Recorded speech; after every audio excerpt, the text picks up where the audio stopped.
Magandang umaga, kumusta po? Narito po ulit ang update natin para sa lagay ng ating panahon. Ngayong umaga po ng January 13, 2024 na kung saan sa ngayon ay patuloy pa rin ang pagdaloy ng hanging amihan dito po sa Luzon, habang ang shear line ay nandyan po ngayon sa silangang bahagi ng Visayas at easterlies naman ang patuloy po na umiihip dyan sa may Mindanao. At ito naman po ay pinapakita ng forecast model na atin pong ginagamit hanggang po sa susunod na 2 linggo. At sa lagay ng ating panahon, ngayong madaling araw ay maayos ang panahon sa malaking bahagi ng ating bansa.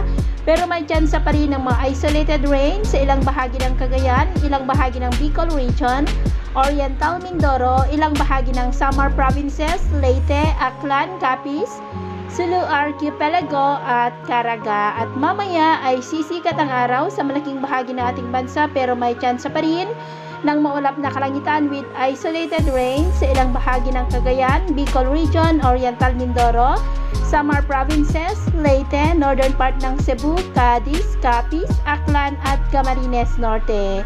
At mamayang hapon ay mas maraming lugar na sa Kabisayaan, Southern Luzon at ilang bahagi ng Cagayan ang makakaranas ng maulap na kalangitan with isolated rains, kaya mag-ingat po tayo sa posibleng banta ng mga pagbaha at pagguho ng lupa. At sa atin naman pong mga baybayin, maalon po sa mga baybay ng Ilocos Norte, silangang baybay ng Isabela, Central Luzon at Eastern Seaboard ng Visayas at Mindanao, na ang mga alon po ay posibleng aabot hanggang po sa 2 to 3.5 meters height. Iwasan muna natin ang papalaot diyan po sa mga may kulay pula para mas makaiwas sa mga sakunang pangkaragatan.